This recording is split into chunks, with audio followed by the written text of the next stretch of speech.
Hello everyone. तो आज हम एक एनिमे सीरीज के ऊपर बात करेंगे जिसका नाम है बाकी हन्मा। इस वीडियो को स्टार्ट करने से पहले मैं आपको बताना चाहता हूँ कि इस वीडियो को आप लास्ट तक देखिएगा तो आपको समझ में आएगा कि ये वीडियो बनाने का मेन मोटिव क्या था मेरा। ये वेब सीरीज मैं आपको भी रिकमेंड करूँगा कि आप भी देखो। ये बहुत अच्छी वेब सीरीज है। मेनली ये उनके लिए है जो आप अपने बॉडी को किस तरीके से ट्रेन करना चाहते हो, कैसे आप अपने बॉडी को हर सिचुएशन में सरवाइव करने के लिए रेडी करना चाहते हो। तो इस सीरीज में आपको ये बहुत अच्छे से पता चलेगा। तो बाकी हन्मा मेन कैरेक्टर होता है इस एनिमे का, जो कि एक 16 या 17 साल का लड़का होता है। और जो उसके फादर होते हैं वो वर्ल्ड के सबसे स्ट्रॉन्गेस्ट मैन होते हैं।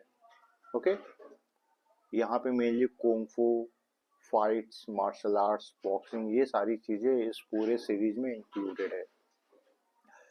तो बाकी हन्मा का जो फादर होता है उसके जेनेटिक्स बहुत ही ज्यादा स्ट्रांग होते हैं। मीन्स वो एक ऐसा बंदा होता है कि उसको उस पूरे एनिमे सीरीज में कोई भी हरा नहीं पाता है। ओके, और अपने फादर से ही उसको वो जीन्स मिलते हैं,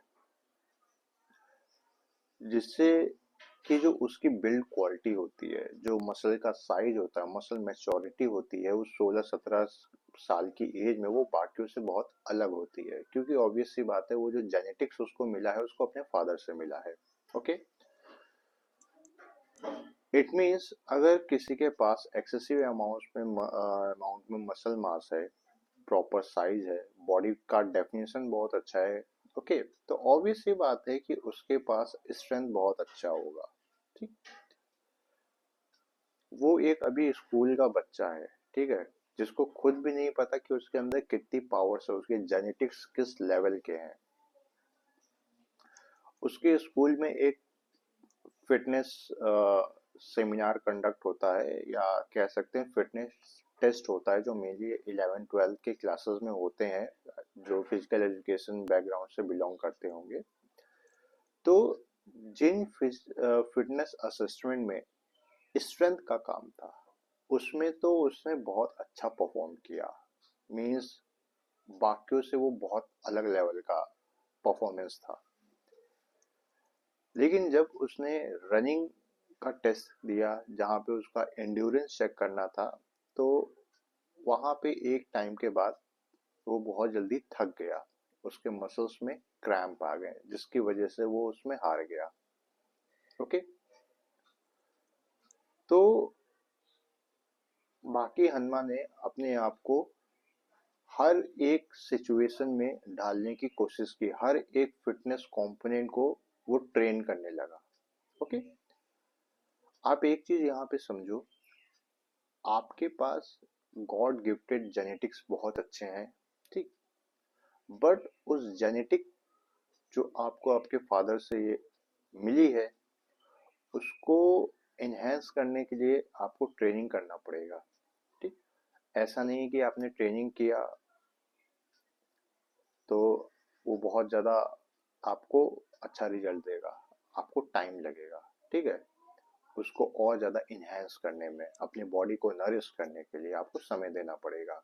जैसे जैसे आपकी एज बढ़ेगी वैसे वैसे आपके बॉडी में उस लेवल के चेंजेस दिखते हैं। बाकी हनुमान ने अपने आप को काफ़ी समय दिया। ओके, तो सेम इसी तरीके से अगर हम एक एथलीट्स हैं, या एक टीचर हैं, या आप पर्सनल ट्रेनर हो, या आप कुछ भी बॉडी बिल्डिंग करते हो, कुछ भी, आपको ये चीज समझनी पड़ेगी कि हमें सारे के सारे हेल्थ कंपोनेंट को ट्रेन करना पड़ता है। ओके, मीन्स अगर आपका गेम है बॉक्सिंग, ठीक, या वेट लिफ्टिंग आपका गेम है, तो आप ये सोचते हो केवल आप अपने स्ट्रेंथ को ट्रेन करके आप वेट लिफ्टिंग में विनर बन सकते हो, लॉन्ग टर्म तक सरवाइव कर सकते हो, तो ऐसा नहीं है। हमें अपने सारे फिटनेस कंपोनेंट को ट्रेन करना पड़ता है। ओके, ऑब्वियसली बात है वेट ट्रेनिंग के लिए स्ट्रेंथ बहुत इंपॉर्टेंट रोल प्ले करता है, बट स्ट्रेंथ के साथ साथ उसके मसल एंड्योरेंस भी ट्रेन होने चाहिए, फ्लेक्सिबिलिटी भी होनी चाहिए, प्रॉपर बॉडी कॉम्पोजिशन भी होना चाहिए। ठीक, अगर वो इन चीजों को ट्रेन नहीं करेगा तो ऑब्वियस सी बात है इंजरी के चांसेस भी बहुत ज्यादा हो जाएंगे। और दूसरी तरफ एक स्प्रिंटर है, ठीक, ऑब्वियस सी बात है उसको स्ट्रेंथ तो चाहिए चाहिए बट एंड्योरेंस भी चाहिए। और वो सबसे ज्यादा ट्रेनिंग कर रहा है स्ट्रेंथ की, नो डाउट उसने स्ट्रेंथ ट्रेनिंग तो की, बट उसने एंड्योरेंस पे उतना फोकस नहीं किया। इट मीन्स उसने अपने मसल एंड्योरेंस को ज्यादा ट्रेन नहीं किया। तो जब वो स्प्रिंट करेगा तो ऑब्वियस सी बात है उसकी मसल जल्दी फटीक हो जाएगी। ओके, स्ट्रेंथ तो उसके अंदर बहुत है। उसी तरीके से जब भी हम किसी स्पोर्ट में इन्वॉल्व होते हैं, ओके, तो हमें सारे कंपोनेंट को ट्रेन करना चाहिए। अगर आप अपने कंपोनेंट को ट्रेन नहीं करते हो तो आपकी ट्रेनिंग कहीं ना कहीं इनकम्प्लीट होती है।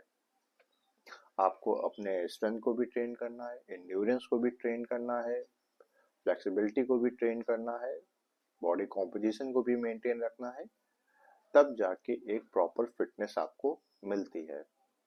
बाकी हनुमा ने जब रनिंग की 800 मीटर की, जिसमें कि मेनली एंड्योरेंस का काम था, जैसे ही उसने दूसरा राउंड कवर किया तो उसके बॉडी में उसके मसल्स में क्रैम्प आ गए। तो इससे उसको समझ में आया कि उसके पास स्ट्रेंथ तो बहुत है बट उसके पास मसल एंड्योरेंस नहीं है, जिसकी वजह से उसके मसल्स में क्रैम्प्स आ गए। इट मीन्स अगर आपके पास जेनेटिक्स भी बहुत अच्छा है, ठीक है, आप सोचते हो कि मेरे फादर का जेनेटिक बहुत अच्छा है, मुझे अपने फादर से जेनेटिक्स बहुत अच्छे मिले हैं, उसको और आपको नरिश करना पड़ेगा और आपको ट्रेन करना पड़ेगा ताकि वो जेनेटिक्स और अच्छे हों, उनकी क्वालिटीज और अच्छे हो, आपकी परफॉर्मेंस और इनहेंस हो, जिसके लिए आपको हर तरीके का फिटनेस कंपोनेंट और स्किल कंपोनेंट दोनों पे ही वर्क करना पड़ेगा।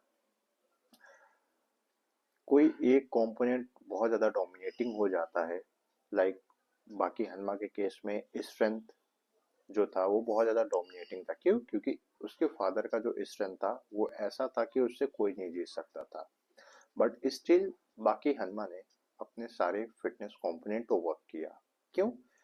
क्योंकि हर एक इंडिविजुअल एथलीट्स का जो कंपोनेंट होता है अलग होता है। कोई स्ट्रेंथ में अच्छा होता है, कोई एंड्योरेंस में अच्छा होता है, ओके, कोई आपके स्प्रिंटिंग में अच्छा होगा, सबके अपने अपने कंपोनेंट होंगे।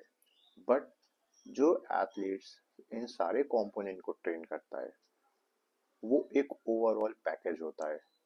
ठीक, मीन्स बहुत कम चांसेस होते हैं कि उसको उसके स्पोर्ट में कोई हरा पाए।